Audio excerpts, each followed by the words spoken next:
Hello friends, good morning. അപ്പോൾ രാവിലെ morning vibe കാണിക്കാൻ വന്നതാണ്. അപ്പോൾ കഴിഞ്ഞ ദിവസം ഞാനൊരു വീഡിയോ ഇട്ടിരുന്നു. പേയ്മെൻറ്റ് ചെയ്ത 2-3 പേര്, അവരുടെ നമ്പർ എൻ്റെ അടുത്തില്ല. അപ്പോൾ ദയവേത് എൻ്റെ പേഴ്സണൽ നമ്പറിലേക്ക് നിങ്ങൾ മെസ്സേജ് ഇടണം. ഒരു ഹായ് ഇട്ടാലും മതി. പിന്നെ പേയ്മെൻറ്റ് ചെയ്തതിന് സ്ക്രീൻഷോട്ട് ഇടണം. നിങ്ങളുടെ പൈസ റീഫണ്ട് ചെയ്യാൻ വേണ്ടിയിട്ടാണ്, അല്ലെങ്കിൽ പ്ലാൻ അയച്ചു തരാനാണ്. അപ്പോൾ കുറേ നാളെ ഗ്യാപ്പ് വന്നു ഇടയ്ക്ക്.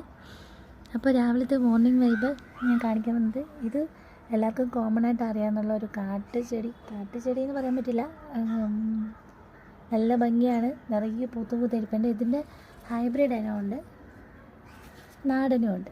അപ്പം ഞാനതൊരു ടബിലാണ് സെറ്റ് ചെയ്തേക്കുന്നത്, വലിയൊരു ടബിലാണ് സെറ്റ് ചെയ്തേക്കുന്നത്. അപ്പോൾ ഈ പ്ലാന്റ് ഇതുവരെയും വളർത്തിയിട്ടില്ലാത്തവരുണ്ടെങ്കിൽ വളർത്തി നോക്കണം. നിറയെ പൂവുണ്ടാവും,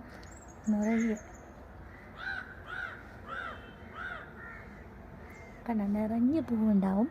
അധികം കെയറിങ് ഒന്നും വേണ്ട, കുറച്ച് ചാണകപ്പൊടി ഇട്ട് കൊടുത്താൽ മതി. അതില്ലാന്നുണ്ടെങ്കിൽ നമ്മുടെ സാധാ പച്ചക്കറി വേസ്റ്റ് ഇട്ടാൽ മതി. ചെറിയ ഇങ്ങനത്തെ കട്ടിങ്സ് വെച്ച് ഇതിനെ പിടിപ്പിച്ചെടുക്കാൻ പറ്റും വേഗം. പണ്ട് ഞാൻ ഇതിൻ്റെ ഒരു വീഡിയോ ചെയ്തിരുന്നു, ഈ ചെമ്പകം നടുന്നത്. ഇപ്പോൾ വീണ് നല്ല വലുതായി, ആൾ നിറയെ പൂവുണ്ട്, നല്ല മണമാണ്. ഈ സൈഡിൽ അതിൻ്റെ കുറച്ച് കോളാമ്പി പൂക്കളാണ് നട്ടിരിക്കുന്നത്. എല്ലാവരും മിക്സ് ചെയ്താണ് വെച്ചേക്കുന്നത്. പല പല കളേഴ്സ് ഉണ്ട്. ആ സൈഡിൽ അത്രയും ഫ്ലവർ ഉണ്ട്.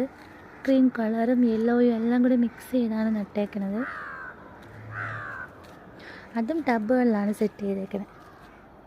അടുത്തത് എൻ്റെ ഗാർഡനിലെ മെയിൻ ഹൈലൈറ്റ്, എൻ്റെ ബൊഗെയിൻവില്ലാസ് അവരെയാണ് കാണിക്കാൻ പോകുന്നത്. അപ്പോൾ നമുക്ക് ബൊഗെയിൻവില്ലാസിനെ കണ്ടിട്ട് ഈ കുഞ്ഞു വീഡിയോ അങ്ങ് അവസാനിപ്പിക്കാം. ഇത് കോമൺ വെറൈറ്റി അല്ല, ഹൈബ്രിഡ് ഇനമാണ്. അപ്പോൾ ഈ ഒരു രീതിയിൽ കാണുകയാണെങ്കിൽ ഇതാണ് എൻ്റെ ബൊഗെയിൻവില്ല കുട്ടന്മാർ. ഇതിന് ഒത്തിരി ഫ്ലവേഴ്സ് ഉണ്ടായിരുന്നു. ഇപ്പോൾ പൂക്കളെല്ലാം കുറഞ്ഞു എന്ന് വേണം പറയാൻ. കഴിഞ്ഞ ദിവസം ഇതിൻ്റെ കട്ടിങ് വേണമെന്ന് ഞാൻ ചോദിച്ചിരുന്നു. അപ്പോൾ കുറേ പേര് വേണമെന്ന് പറഞ്ഞു. വേഗം കട്ടിങ് പിടിച്ച് ഫ്ലവർ ഉണ്ടാവും. ഇതിൻ്റെ ഓരോ തണ്ടുകളിൽ പോലും പൂവുണ്ടായി നിൽക്കും, അത്ര ഭംഗിയാണ്. ടാങ്ലോൺ വെറൈറ്റിയാണ്. ഇത് നമ്മുടെ കാവി കളറിലാണ് വിരിയണത്. അത് കഴിഞ്ഞിട്ട് പീച്ച് കളറായിട്ട് മാറുന്ന ഒരു ഹൈബ്രിഡ് വെറൈറ്റിയാണ്. നമ്മുടെ ഫയറോപ്പോളും ഈ ടാങ്ലോണും ഒരുമിച്ച് ഒരു സൈഡിൽ നിൽക്കുകയാണ്. അപ്പം മിക്സ് ചെയ്ത് വിരിഞ്ഞെടുക്കുകയാണ് രണ്ടുപേരും. അപ്പോൾ ഇനി മഴക്കാലത്ത് ഇതിനെ ഹാഫ് ബ്രൂൺ ചെയ്യും, ഫുൾ ബ്രൂൺ ചെയ്യും. ആദ്യം ഹാഫ് ബ്രൂൺ ചെയ്യും, പിന്നെ ഫുൾ ബ്രൂൺ ചെയ്യും.